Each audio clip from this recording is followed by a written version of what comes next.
दोस्तों नमस्कार। अंकिता हत्याकांड में क्या लेटेस्ट अपडेट हैं? पत्रकार और एडवोकेट आशुतोष नेगी जी हमारे साथ जुड़े हुए हैं। सर स्वागत है हमारे इस प्रोग्राम में। धन्यवाद। नेगी जी, जनता ये जानना चाहती है कि जो अंकिता हत्याकांड है इसमें क्या अपडेट्स हैं, क्योंकि आप लंबे समय से इस विषय को लेकर जो है मुखर। देखिए, इसमें अभी गवाही चल रही है, कोटद्वार कोर्ट में इसमें गवाही चल रही है और लगातार वहाँ पे जो गवाह हैं, और गवाह मूल रूप से वही लोग हैं जो कि उस रिजॉर्ट में काम करते थे। जी जी। तो उनके पास इस हत्याकांड से रिलेटेड जो भी जानकारी है वो वहाँ पे कोर्ट में अपने बयान दर्ज करा रहे हैं। तो अभी तक जो है करीब 1 दर्जन से ज़्यादा गवाहों ने बयान दर्ज किए हैं जी। जिनमें से 2-3 गवाह ऐसे थे कि जिनकी गवाही बहुत महत्वपूर्ण थी, जिसमें एक अभिनव कश्यप था, एक कुश था उसका भाई, और एक विवेक आर्य था। तो विवेक आर्य ने इसमें एक नया फैक्ट सामने लाया है वो कि उसने कहा है कि अंकिता ने उसे बताया था कि 2 सितंबर 2022 को जी।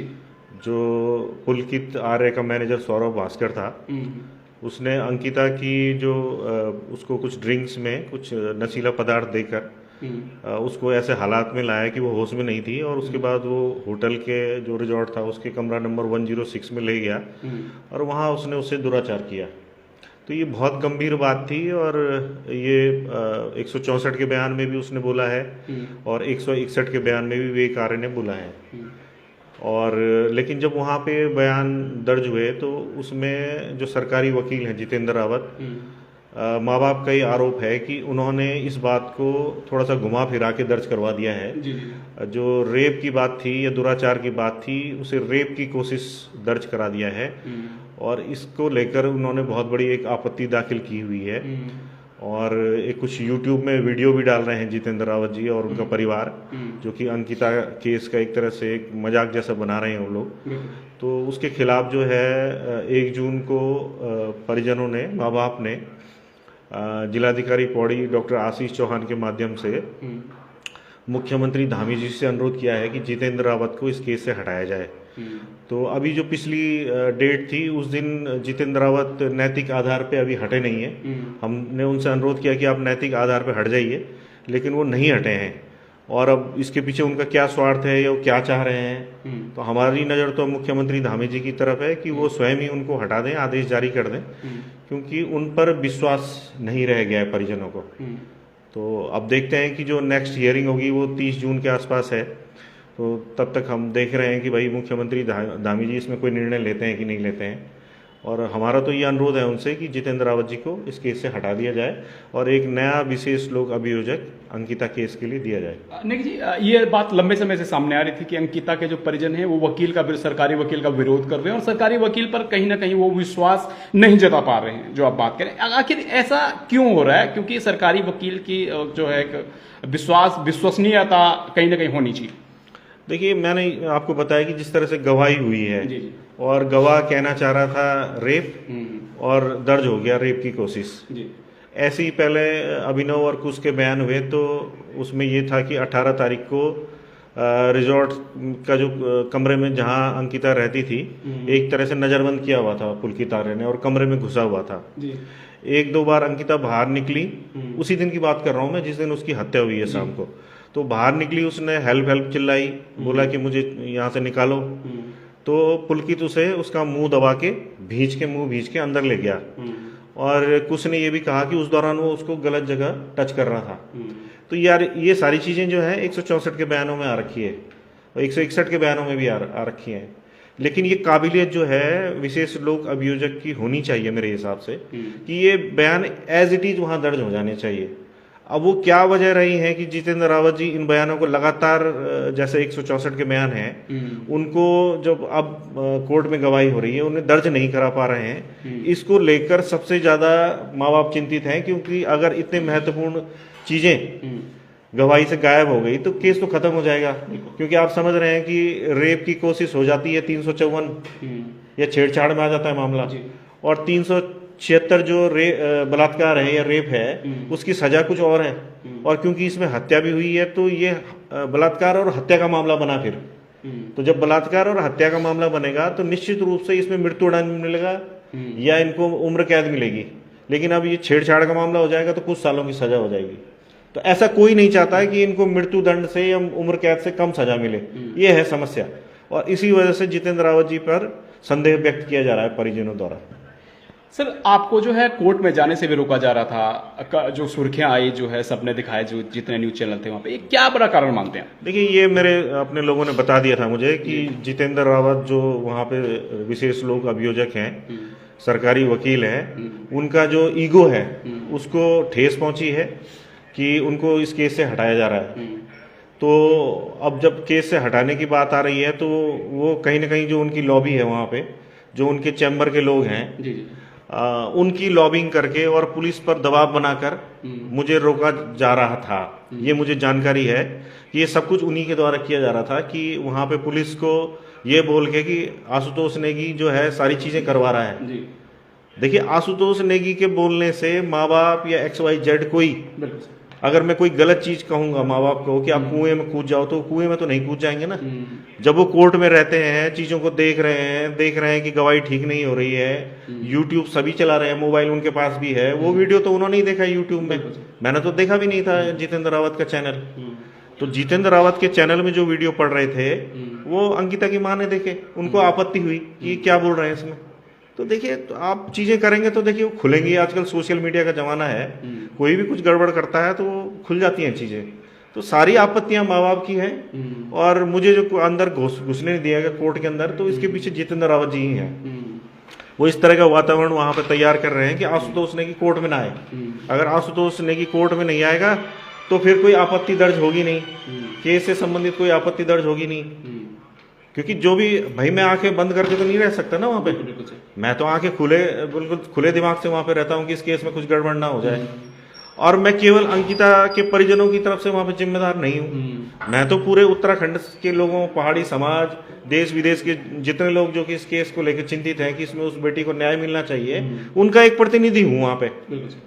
तो मेरी जिम्मेदारी और भी ज्यादा है कि इस केस में अगर कुछ गड़बड़ हुआ तो लोग मुझे भी तो बोलेंगे कि तुम आशुतोष नेगी, अगर तुम इतने उससे लगे हुए थे तो फिर इसमें सजा, मृत्यु दंड या फांसी क्यों नहीं हुई। तो मेरे लिए भी ये गंभीर चिंतन का विषय है कि मुकदमे में गड़बड़ ना हो। तो मेरी जितनी क्षमता होगी भाई, मैं तो कोशिश करूंगा ही करूंगा। अब कोई मेरा दुश्मन बन जाए, कोई मुझे समझे कि ऐसा क्यों कर रहा है, तो भाई उसको अपने जमीर को टटोलना चाहिए कि ये व्यक्ति ऐसा क्यों कर रहा है। मेरी जिम्मेदारी अंकिता के परिजनों के प्रति भी है और समाज के प्रति भी है, बाकी किसी के प्रति नहीं है। अगर कल मेरे परिवार के लोग भी बोलेंगे कि तू अंकिता केस से हट जा, तो मैं उनकी भी नहीं सुनूंगा। मैं ऐसी स्थिति में हूँ जी। सर, आप एक वकील भी हैं, आपके अनुसार ये केस जो है किस दिशा की ओर जा रहा है? अभी तो निश्चित रूप से हम इनको फांसी और मृत्यु दंड तक पहुंचा देंगे अगर गवाही ठीक पड़ी तो, क्योंकि गवाही ठीक पड़ गई तो इनको सजा मिलनी तय है और ये फांसी से भी नहीं बच पाएंगे। और फांसी 1% अगर बचेंगे तो फिर तो इनको उम्र कैद तो हो ही जाएगी। लेकिन वही चाह रहे हैं ना कि गवाही जो है वो सही हो। अभी हो सकता है कि विवेक आर्य का जो रेप का बयान था उसके लिए उसे रिकॉल करना पड़े, बयान को दोबारा बुलाना पड़े, क्योंकि जितेंद्र रावत जी की मौजूदगी में तो वो बयान उस तरह से दर्ज हुआ नहीं है। अब उसके कई एक्सप्लेनेशन दे रहे हैं लोग कि भाई जो 164 में कहा गया है वो सफिशिएंट होता है।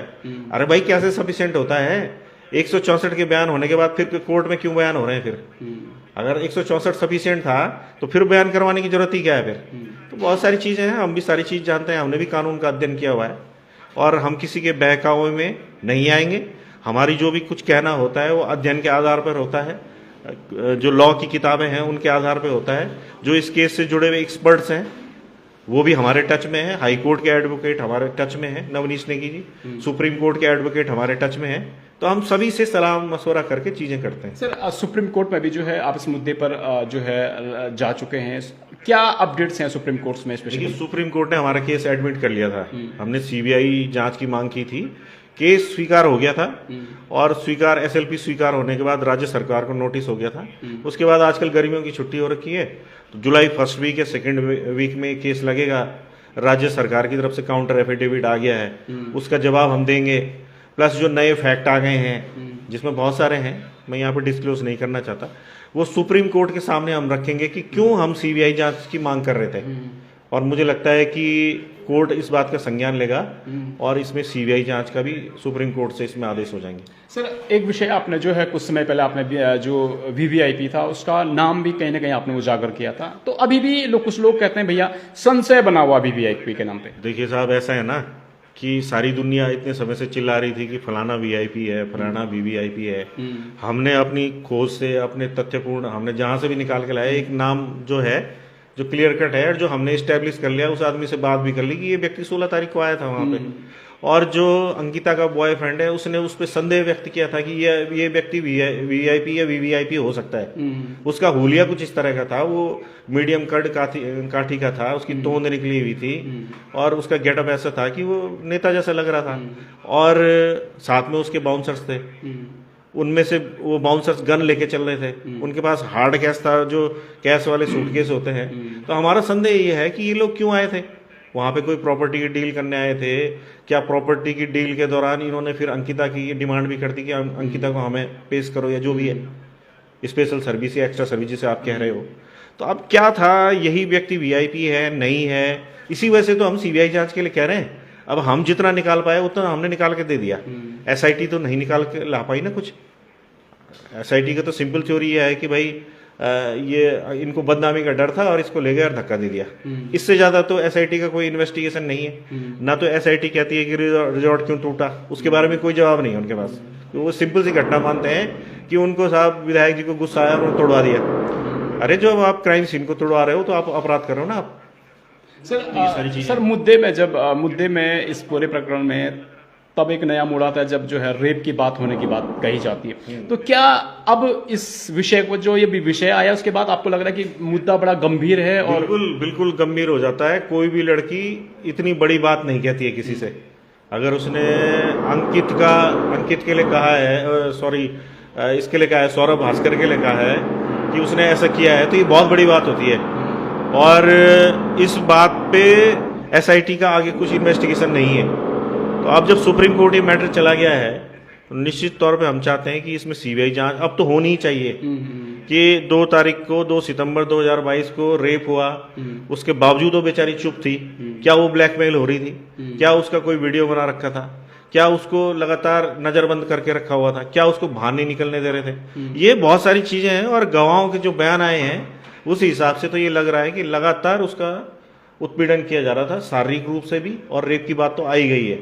2 तारीख से 18 तारीख के जो घटनाक्रम है उसके लिए भी अब सीबीआई जांच की जरूरत है, क्योंकि ये सिंपल केस ये नहीं है कि इनको बुरा लगा और इनको लगा कि बाहर जाके रिजॉर्ट की बदनामी करेगी और उन्होंने धक्का दे दिया। बात कुछ और है। हो सकता है कि इन्होंने 2 तारीख को बलात्कार भी हुआ हो, उसके बाद कोई ब्लू फिल्म बना दी हो, कोई वीडियो बना दिया हो। अब इस बात को कोई लड़की बाहर बोलेगी तो उसके लिए तो दिक्कत पैदा होगी ना। वो अपने बॉयफ्रेंड को भी नहीं बता सकती, घर वालों को भी नहीं बता सकती। तो हो सकता है उसे ब्लैकमेल किया जा रहा हो, कोई वीडियो बना के, कुछ इस तरह की चीजें करके। तो इसी वजह से हम कह रहे हैं कि सीबीआई जांच की अब तो इसमें बिल्कुल जरूरत बनी गई है। एक तो वीआईपी के लिए बन गई है, वीआईपी जो हमने बता दिया है कि ये लोग आए थे भाई। सर अब सीबीआई जांच करेगी ये यही थे या कोई और था। सर वीआईपी के नाम पर भी क्या, जब आप इस प्रकरण में जो नाम एक आशंका आप व्यक्त करते हैं उसके बाद क्या वीवीआईपी का जो व्यक्ति है उस पर, इस विषय पर क्या जांच कोर्ट में कहीं रखी जाती है, आगे बढ़ी जाती है? देखिए, एसआईटी ने तो अपनी जो जांच करनी थी, इन्होंने जांच करके अपनी जो है पूरा चार्जशीट बना के केस में दाखिल कर दिया। इन्होंने तो अब कुछ नहीं करना है। अगर इसमें सीबीआई जांच की संस्तुति हो गई सुप्रीम कोर्ट द्वारा तो सीबीआई जांच करेगी फिर। तो अब एक उम्मीद की किरण सुप्रीम कोर्ट से ही है कि अगर सीबीआई जांच की बात हो जाती है तो फिर हम उम्मीद कर सकते हैं कि वीआईपी भी सामने निकल के आ सकता है। 2 तारीख से 18 तारीख के क्या घटनाक्रम थे, किस तरह से उस लड़की को प्रेशराइज किया जा रहा था, क्या उसकी कोई वीडियो फिल्म या ब्लू फिल्म बना रखी थी, ये क्या किया हुआ था इन लोगों ने। देखिए, कुछ ना कुछ तो इन्होंने कर रखा था, जिस वजह से ये बेचारी बाहर नहीं बोल पा रही थी इस बात को, और भाग भी नहीं पा रही थी वहां से। कई लोग ये कह रहे हैं कि वो भाग जाती। तो ये ब्लैकमेल कर रहे होंगे निश्चित रूप से कि आपका वीडियो जारी कर देंगे, ये कर देंगे। अगर ये बात इसके बॉयफ्रेंड को पता चलती तो संभवतः उसको ये भी डर रहा होगा कि बॉयफ्रेंड भी ना छोड़ दे। परिजनों को बोल नहीं सकती थी क्योंकि नौकरी करने के लिए आई थी अपनी जिद पे, मैं नौकरी करूंगी। अगर परिजनों को इस बात को बोलती तो घर से भी तिरस्कृत होती। तो उस लड़की की आप इस मानसिक स्थिति समझिए ना, वो किस तरह से फंसी हुई थी। और जिस दिन 18 तारीख को उसकी डेथ हुई है, उसके अंतिम शब्द जो पुष्प से जो बात हुई, तो उसने कहा पुष्प मैं फंस गई हूं। तो आप समझ रहे हैं ना, तो ऐसी तो फंसी है बेचारी हो। तो फंसने की स्थिति में लगातार रही 2 तारीख से 18 तारीख तक, और उसके बाद उसकी हत्या हुई है।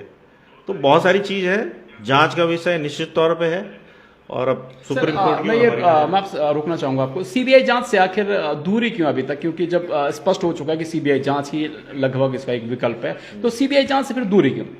देखिए, मुख्यमंत्री जी ने तो इसके आदेश किए नहीं। वो सीबीआई को पसंद ही नहीं करते किस मामले में, चाहे भर्ती घोटाला हो।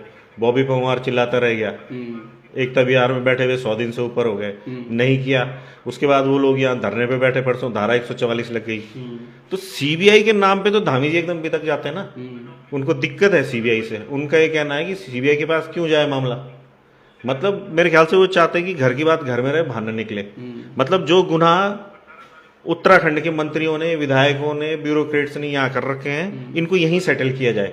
ये बात यहाँ से केंद्र सरकार के पास न जाए, मोदी जी तक ये बात न पहुंचे, गृह मंत्री जी तक ये बात न पहुंचे कि ये लोग क्या कुकर्म कर रहे हैं यहाँ। तो ये कुकर्म यहीं दबाए जाएं, इनको यहीं दफन कर दिया जाए। ये लोग ये चाहते हैं। मेरा सीधा सीधा आरोप ये है। देख जी, धन्यवाद। धन्यवाद जी। अंकिता हत्याकांड में अपडेट्स को लेकर आशुतोष नेगी जी हमारे साथ जुड़े थे। अंकिता को कब न्याय मिलेगा, ये अपना आप में जो है एक बड़ा सवाल है, और सवाल उत्तराखंड की आत्मा को झकझोर देने वाला भी है कि उत्तराखंड की बेटी के साथ जघन्य अपराध होता है, और अभी तक जो वीवीआईपी है उसके नाम का खुलासा, एक तरफ से जो आशंका जो व्यक्त की गई, उसके बावजूद भी कोई बड़े और ठोस कदम जो है नहीं लिए जाते। तो दोस्तों, आप देखते रहे प्रवचन डिजिटल। धन्यवाद।